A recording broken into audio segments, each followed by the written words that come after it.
See this plane? It's America's Mach 3 super bomber that you never heard about.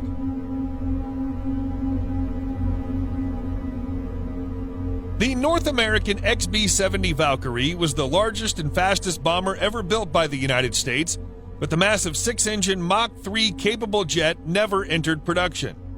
Only one surviving prototype sits in a museum in Dayton, Ohio, even as the Boeing B-52 it was supposed to one day replace continues to soldier on. Named Valkyrie after the female battle spirits of Norse mythology, the bomber was built to penetrate Soviet air defenses in a nuclear war and deliver thermonuclear bombs on targets. The XB-70 was 196 feet long, 31 feet tall at the tail, and had a maximum gross weight of 521,000 pounds. The Valkyrie was fabricated using stainless steel honeycomb sandwich panels and titanium.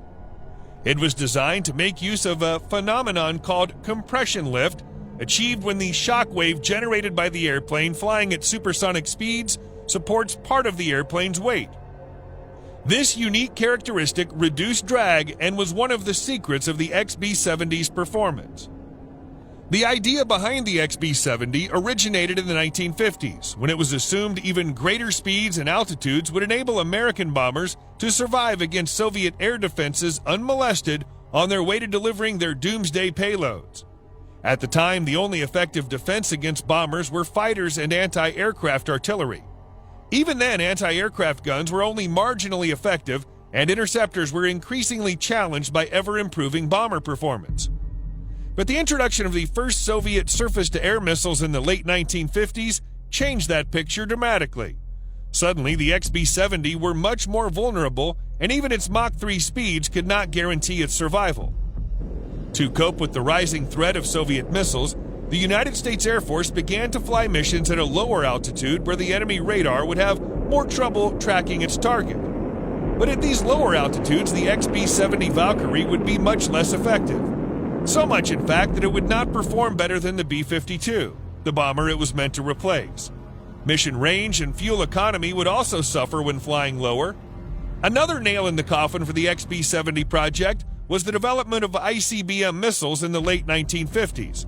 The Valkyrie was specifically designed to carry the heavy nuclear weapons, but now the ICBMs threatened the role of the aircraft.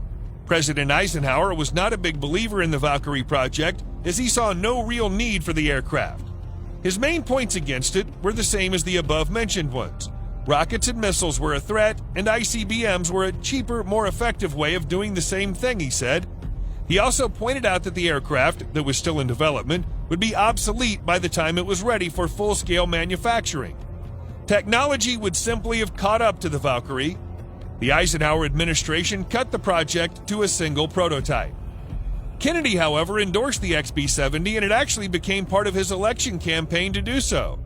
But at the time he became president, the XB-70 Valkyrie project had already cost equal to almost $7 billion today, a hefty sum for a bomber. So in 1961, he canceled the project. It had become too expensive and unnecessary. Instead, Kennedy changed the XB-70 program to a research project. The Valkyrie was perfect for exploring the effects of supersonic flight and propulsion.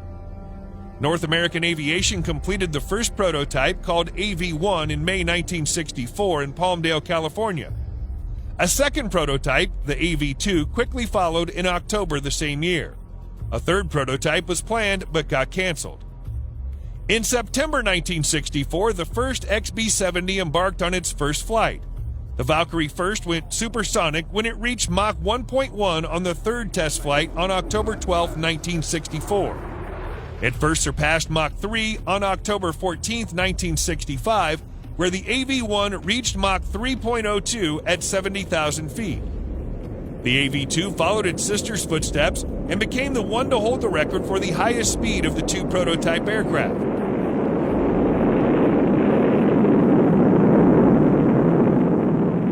In April 1966, the AV-2 reached and maintained a top speed of Mach 3.08 for 20 minutes. A month later, the AV-2 flew at Mach 3.06 for 32 minutes and covered a distance of 3,900 kilometers, or 2,400 miles, in the 91 minutes flight time. Tragedy struck on June 8, 1966, when the second XB-70 prototype was destroyed in a crash after a mid-air collision with its F-104N chase plane. 2 people were killed and 1 was severely injured during the accident.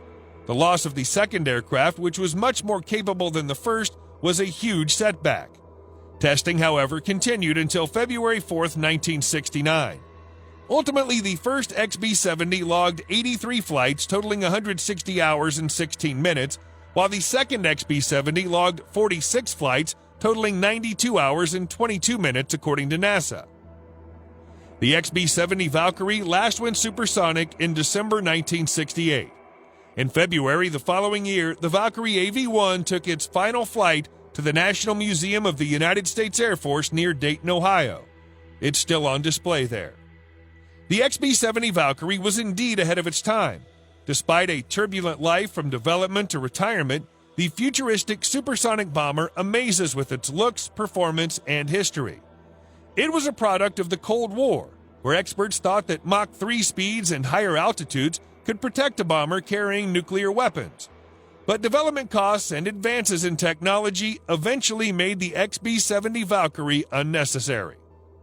Instead, the bomber was used in a research project aimed to study supersonic flight. The Valkyrie generated valuable insights about supersonic flight, insights that were later used in other military aircraft. The crash in 1966 became a darker chapter in the history of the aircraft, but the remaining Valkyrie continued its work in research and eventually went on display in 1969 in a museum in Ohio. The XB-70, while a technological wonder at the time, was the wrong plane for the wrong time. It came at a time when ballistic missiles were thought to be supplanting manned bombers. Moreover, it was being developed at a time when it was increasingly apparent that high speed and high altitude were not sufficient protection against surface-to-air missiles or the next generation of Soviet fighters. Though its intended role as a strategic bomber was unsuccessful, the Valkyrie project contributed to later projects like the B-1B Lancer bomber, the SR-71 Blackbird spy plane, and other projects. More's the pity. It would likely have been the fastest bomber ever.